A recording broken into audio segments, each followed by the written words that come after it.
When was the last time that your faith felt unstoppable? And how can you generate that feeling consistently in the organizations that you help lead? Hi, I'm Coach Arnold. I'm a certified coach for organizations and a champion for bivocational leaders. Welcome to the channel. I'm excited to see you here, and I'm excited to be a part of your leadership journey. I want you to join me each week as we encourage bivocational leaders to expand their professional influence and ultimately fulfill their spiritual calling. So let's dive in. Today, I want to share a foundational practice with you to help you understand your uniqueness as a bivocational leader and grow your professional influence. I simply call this practice fueling your faith. Fueling your faith encompasses all of the spiritual activities that keep you charged and motivated to pursue your calling and to make an impact. Now, why is fueling your faith important? See, faith is what gives you an advantage as a bivocational leader. Your faith is what connects you to your calling. The more deeply you connect to your calling, the more you can leverage it in your professional life. See, your faith isn't just a part of your life. It's the engine that drives everything you do. So when you fuel your faith, you are literally fueling the engine of your professional advantage. Now, obviously, as a key leader, you are a very practical and results-oriented person. But at your core, you are a person who believes in the unseen. So you're not driven by fame, money, or notoriety. Sure, you have some of those things and you enjoy some of those things, but it's not what drives you. You are driven by a desire to fulfill your calling.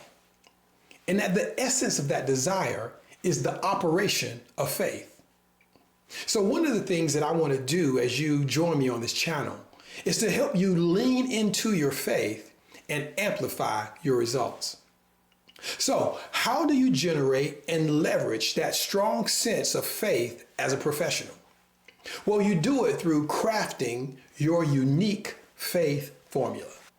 As I said a moment ago, fueling your faith encompasses all of the activities that keep you motivated. That means there's more than one. Think of your faith as a unique blend of qualities that make you who you are. And just as a custom fuel mix can make a vehicle perform at its peak, your distinctive spiritual traits set you apart as a leader. Maybe it's your ability to find clarity in chaos.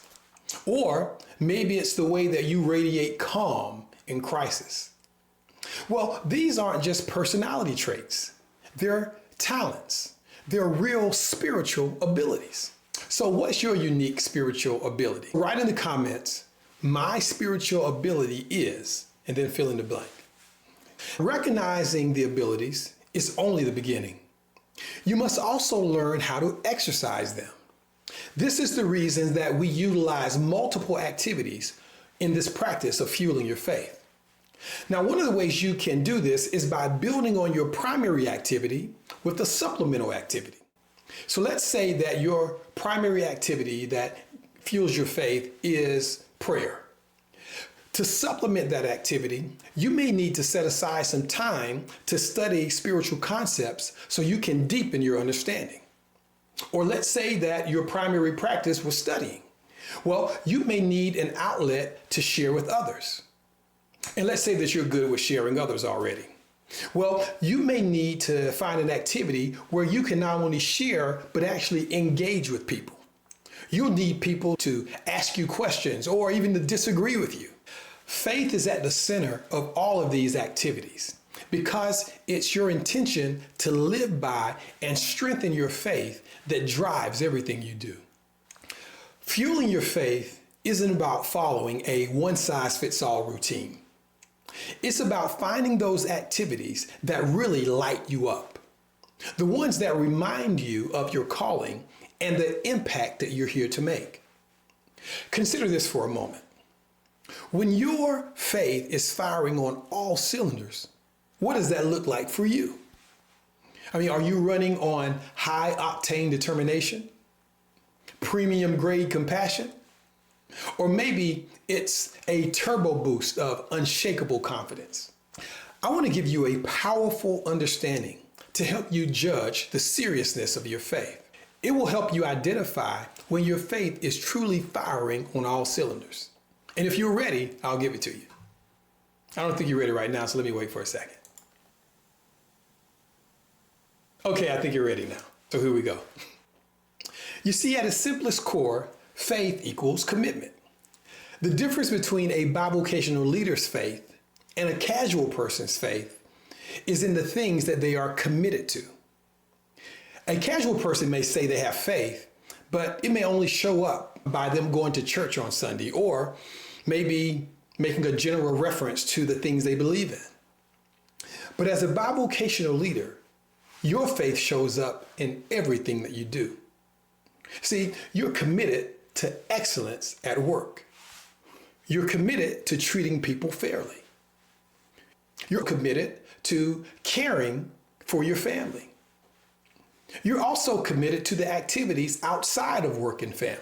You're committed to your ministry, your business, your nonprofit, and in the community. When you look at your life in totality, you are a person that is unfamiliar with average commitment. And one thing is for sure, no one with average commitment has ever been considered a person of great faith. But that's who you are. You are a person of great faith. I want you to begin to see yourself and describe yourself as a person of great faith. I like viewing faith through the lens of commitment because as a bivocational leader, we are more practical than we are philosophical. What do I mean? We are the people that have not only the words and the results, but the commitment to demonstrate that we are high-level professional leaders. And that's who I'm called to reach. Now, let's talk about why bivocational leaders must fuel their faith. In the book of Romans, it describes how a person obtains faith. Faith comes by hearing, and hearing by the word of God. Now, notice the word hearing is an active phrase. It describes a present and ongoing process. Here is where your commitment comes into play. You must be committed to the ongoing practice of fueling your faith. You need to keep it alive and active. Your faith needs constant nourishment. So let's get ready to wrap up here. I want to give you a practical exercise. I'm a coach. What did you expect? Over the next week, I want you to make a note of the times that your faith feels particularly strong. For me, I've discovered 3 specific habits in my life that each ignite my faith. I execute on one or multiple of these activities every morning. I notice the ones that really light me up involve me vocalizing my faith. In some way, I'm speaking something out loud. I'm hearing my faith with my own ears. What about you? Write in the comments, what are some of the activities that help you keep your faith fuel? And how do you know when it's really on fire? Now, before we conclude, I want to give you a few warnings to help you as you build your faith fueling activities. I want you to pay attention to the indicators that show when your faith is running low. Because what's even more important than growing your faith is holding on to the faith that you already have. See, it doesn't take a lot of faith to do the things that you need to do. So pay attention to the signs that are unique to you. Maybe it might be that sometimes your closet gets cluttered. Perhaps a cluttered closet represents a cluttered prayer life. Or maybe you're one of those where your temper gets a little short. And a short temper for you may signal that you're overdue for some quiet reflection. By identifying these personal indicators, you'll be better equipped to maintain a healthy spiritual life and to keep your faith engine running smoothly. The next warning I want to give you is to avoid condemnation. I probably don't need to say this, but I'm going to say it anyway. No beating yourself up if you're not sure what your faith-filled activities are, or if something gets you off track. I want you to focus on growth, not guilt. Now remember, the goal of this practice of fueling your faith is to push you forward and not burn you out. So don't use this concept for self-condemnation. Instead, view it as a tool for your self-awareness and your growth. Your faith isn't always going to feel supercharged, and that's okay. Life throws us curveballs. You'll have times, and there will be times when your faith even feels depleted. The key is to build awareness of when you're running low and then to take action. Now, in conclusion, you strengthen your faith when you engage in activities that connect you more deeply to your calling. The activities can be different for every leader, but they all serve to boost your spiritual core. And remember, fueling your faith is what gives you your edge as a bivocational leader. I hope this teaching on the foundational practice of fueling your faith encourages you. Please join me each week on this channel for bivocational leadership. We'll share content every week that helps you execute on your impact on the way to fulfilling your spiritual calling. Also, be sure to subscribe, like, and share. Thank you for joining me, and I'll see you next time.